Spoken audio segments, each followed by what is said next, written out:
Salve, salve, galera! Estamos no ar, estamos juntos. Muito bom dia nessa sexta-feira. Se é que é possível desejar um bom dia ao torcedor do Fluminense, depois daquela atuação bizonha, né, medonha de ontem à noite, quando o Fluminense empatou fora de casa com o Cerro Porteño em 0-0, mas jogando um futebol absolutamente indigente, preguiçoso, chutando uma única bola na direção do gol em 90 minutos, um chute de longe do Germancano, que pegou uma rebatida numa jogada que não foi construída. Então, um resultado muito melhor do que a atuação. E mesmo assim, para estar com esse time vagabundo do Cerro Porteño, não é nenhuma vantagem mesmo sendo fora de casa. A Fluminense é líder. Eu vou trazer notícias de hoje. O time ainda está no Paraguai, viaja logo mais. Então, vou trazer notícias sobre isso, sobre o dia do time do Fluminense no Paraguai. Também sobre, infelizmente, a lesão que pode ser complicada do volante André. E, gente, vou trazer dois trechos das entrevistas coletivas dadas depois do jogo de ontem que me chamaram muita atenção. Fernando Diniz aparentemente encontrou um culpado para a má atuação. Só que esse culpado não tem muito como se defender. Vem comigo.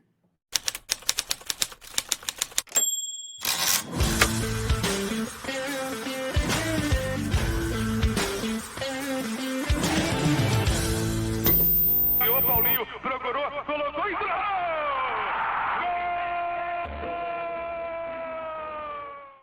Seja muito bem-vindo, aqui é o canal Ilan FC. Se você puder, se você gosta do meu trabalho, a forma que você tem de me apoiar, né, de me dar um grande apoio, uma grande força, é deixando o like. Deixa o like aí, se inscreve aqui no canal, estamos já pertinho de 30 mil inscritos em apenas 2 meses de trabalho. Agradeço a todos vocês, like, inscrição, é tudo de graça.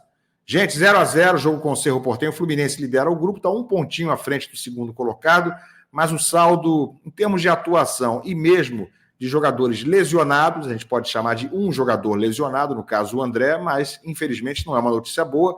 O André saiu de campo chorando no segundo tempo, tenho aqui uma imagem dele no banco de reservas, né, depois de deixar o campo, e saiu do estádio, inclusive, de muletas. Olha aqui essa imagem do André, já no banco de reservas, assistindo ao restante da partida, isso aí já no finzinho, né? Ele com a camisa no rosto, já tinha enxugado as lágrimas, mas ficou muito abatido e precisou, como eu já falei, do auxílio de muletas para deixar o estádio. O Fluminense divulgou uma nota em relação a essa lesão do André, minutos depois do fim da partida. Eu até trouxe ao vivo na live que fiz depois do jogo. Se você não viu a live, cara, veja, porque está imperdível. Olha aqui no Twitter oficial do Fluminense, informação: o meia André sofreu um trauma no joelho direito na partida contra o Cerro Porteño no Paraguai e ainda será avaliado. Se é que dá para trazer algum ângulo bom dessa notícia, é que não foi uma torção, né? Torção em articulação é sempre algo muito mais complicado, ou problema muscular, fisgada, estiramento, tudo isso aí geralmente se traduz ou significa um bom período fora. Um trauma, uma pancada, ele sofreu uma pancada, que deve ter sido uma pancada forte, muito dolorida, no joelho, claro que pode inchar o local, é óbvio que não foi uma pancada qualquer, senão ele não teria saído no jogo, senão o Fluminense não estaria, inclusive, divulgando essa nota. Mas preocupa, de certa forma.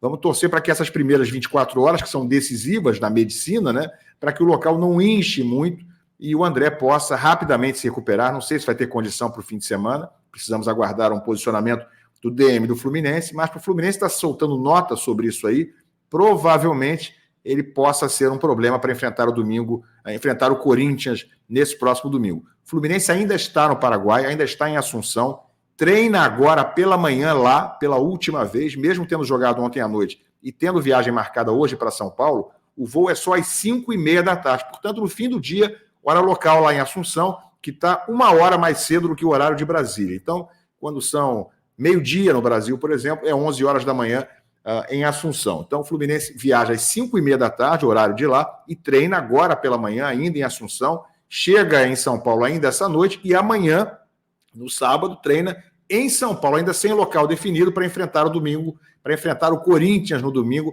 na Arena. Pois é, o Diniz, inclusive, falou do gramado da Arena. Daqui a pouco vou trazer uma parte aqui da entrevista coletiva do Fernando Diniz. Pois é, gente, porque o que me chamou a atenção na coletiva dele foi essa parte justificando a má atuação do Fluminense, né? E ele tentou justificar, citando especificamente a parte do gramado. Antes de eu mostrar isso aí e dizer o que disse o Renato Augusto também, que eu também confesso a vocês que fiquei meio perplexo com o que disse o Renato Augusto, vou comentar isso já já, deixa eu mostrar a vocês o que disse o Diniz em relação aos meninos que foram afastados, aos 4 punidos, né, por aquela farra com as mulheres no hotel no Rio de Janeiro, antes da viagem do Fluminense. O Arthur, o Alexandre, o Cauã Elias e o John Kennedy. Vamos para a parte que fala o Fernando Diniz sobre isso aí, sobre o afastamento. Vamos ver. Em relação aos jogadores, foi algo inadmissível em qualquer época, principalmente nos tempos de hoje. E a gente espera que sirva de correção para esses e para outros, e também para o futebol brasileiro, a questão de se levar as coisas muito mais a sério, porque tem muita coisa envolvida no futebol profissional. São muitas famílias envolvidas e a gente tem que fazer com que a gente aumente ao máximo a nossa chance de ganhar, sem nunca ter a certeza de que vai ganhar. Mas a gente tem que trabalhar com respeito e com o máximo de empenho para que as coisas aconteçam da maneira correta. Num outro trecho, ele complementou essa resposta sobre os meninos quando foi perguntado se há prazo para a volta deles, porque foi anunciado inicialmente que eles ficariam de fora só do jogo contra o Cerro Porteño e do jogo contra o Corinthians. Mas Diniz disse que, por enquanto, não tem prazo. Ele não sabe se os jogadores voltam na semana que vem, que isso ainda está sendo discutido dia a dia entre ele, naturalmente, a comissão técnica e a diretoria do Fluminense. Quero opinar sobre isso e dizer o seguinte: a punição é absolutamente justa, mas ele e a diretoria têm que tomar cuidado para não cometer um excesso nessa punição.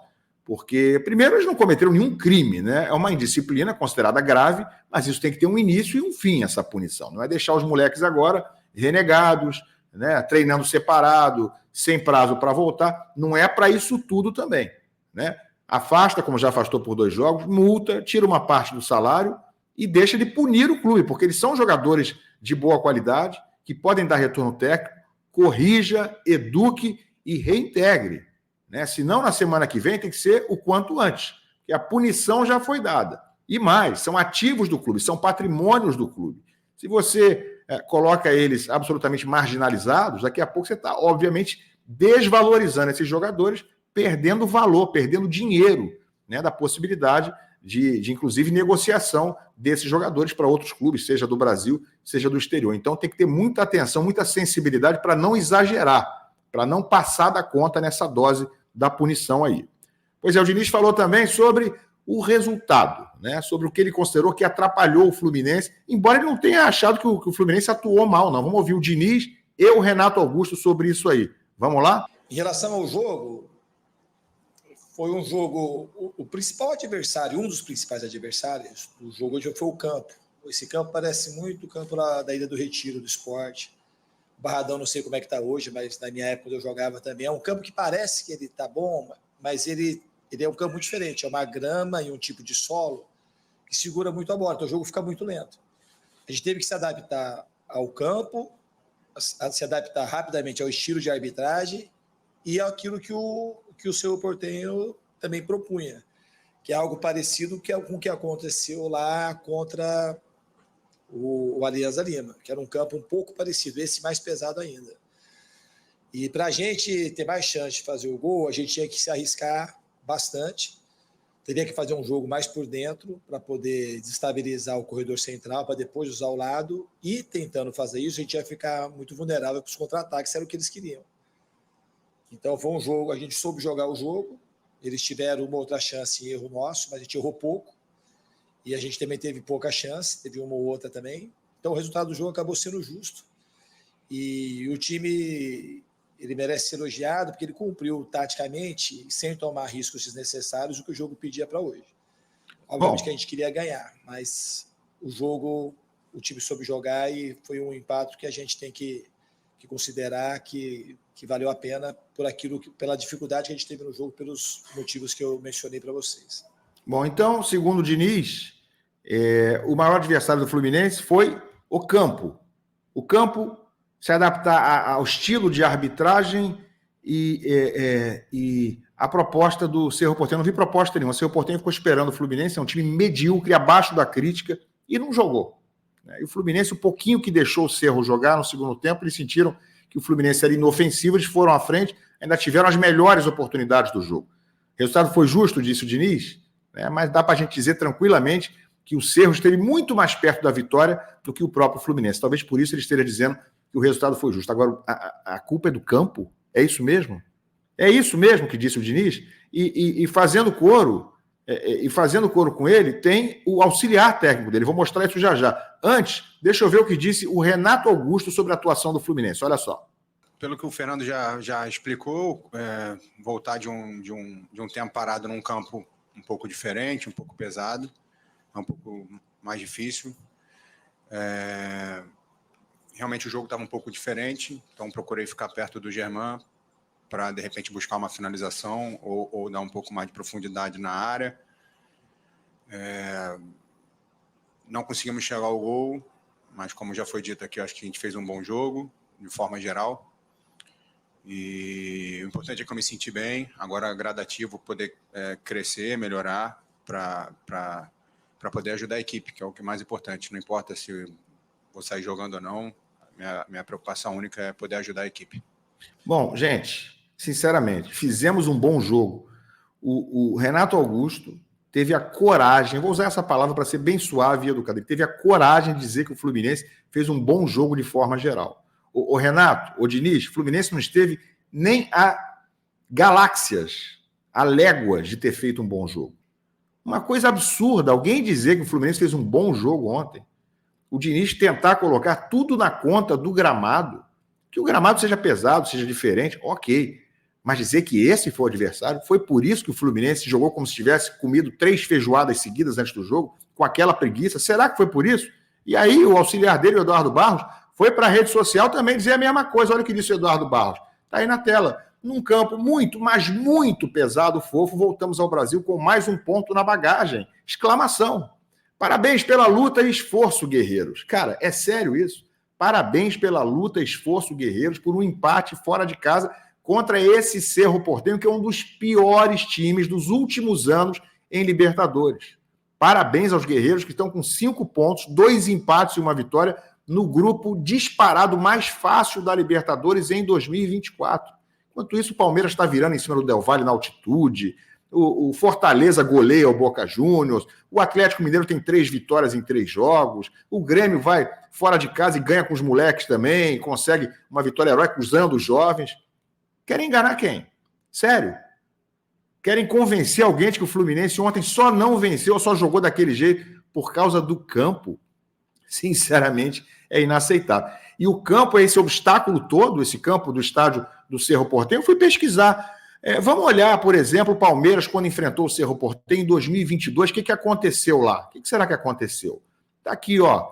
Vou fechar aqui. Olha aqui os últimos jogos entre Cerro Porteño e Palmeiras. Tem 2 na Libertadores de 2022. Um deles lá, esse aqui, esse segundo aqui. Cerro Porteño 0, Palmeiras 3. Eu fui procurar onde foi esse jogo. Adivinha onde foi? Foi nesse estádio. General Pablo Rojas, é o mesmo estádio onde jogou o Fluminense. Será que estava bom o gramado para o Palmeiras? Ou mudaram completamente, renovaram completamente o gramado onde jogou o Palmeiras e venceu por 3-0 apenas 3 anos atrás? Sabe quem mais jogou nesse mesmo estádio? Só que aí, aliás, o Palmeiras jogou 2 anos atrás, 2022. Sabe quem jogou lá 3 anos atrás? Adivinha quem jogou lá 3 anos atrás? Você não lembra? Vou mostrar aqui para você. Quem jogou lá 3 anos atrás e ganhou, e por 2-0, adivinha quem foi? Aí tá na tela, Fluminense 2, Cerro Porteño 0. Adivinha onde foi esse jogo? Vocês lembram onde foi o jogo? Olha aqui, tá aqui embaixo, ó. General Pablo Rojas, mesmo estádio onde o Fluminense ontem sofreu, né? Porque o gramado estava ruim, é o grande adversário, segundo o Diniz. E naquela oportunidade, com o Roger Machado, tá, gente? O Fluminense chutou a gol 15 vezes. 15. Ontem foram 7, eu confesso que não lembro de mais do que 2 ontem. Uma só chutada no gol pelo Germán Cano. Ontem, em 2021, 15 finalizações, 7 na direção certa, e placar Fluminense 2, Cerro Porteño 0. Cerro com muito mais posse que o Fluminense, mas o que interessa está aqui em cima no placar, ó. Fluminense 2, Cerro 0, nesse mesmo estádio, nesse mesmo gramado. Então, galera, né? Vamos procurar umas desculpas melhores, vamos procurar fazer o time melhorar, vamos fazer a coisa evoluir, vamos ser, sobretudo, realistas. Torcedor não é bobo, torcedor não é burro. O gramado pode ser um empecilho, e agora já estão dizendo que o gramado do Corinthians é excelente, mas é muito rápido, é bom só para o Corinthians, já estão se antecipando, talvez numa justificativa, num possível insucesso domingo, lá jogando pelo Campeonato Brasileiro. Pelo amor de Deus, né? O gramado é bom, mas só é bom para o Corinthians que joga lá sempre. Tá bom. Então, gente, Diniz, vamos concentrar, né, em evoluir. Esquecer de ser irônico em coletiva. Ontem você não foi irônico, né? Ontem estava mais mansinho, porque não ganhou o jogo, né? Só ganhou 2 nos últimos 9. Aí tem que aproveitar. Quando ganha, vem a ironia. Ontem estava mais calmo, só dando desculpa de que o gramado foi o grande adversário do Fluminense. Tem que evoluir muito. Foi uma atuação muito abaixo da crítica. E vou repetir o que eu disse na minha live ontem depois do jogo. Uma das piores atuações do Fluminense nos últimos anos. Uma das 3 piores atuações sob comando do Fernando Diniz, que está há 2 anos no cargo. Tá bom? É isso aí. As desculpas, aceita ou engole quem é menos atento, ou quem quiser. Né? Quem quiser ser enganado é sempre uma opção também. Tá? Concorda, discorda, bota seu comentário aqui embaixo, deixa o like, se inscreve no canal, deixa a opinião aqui, eu quero saber. E a gente se vê mais tarde. Um abraço, valeu.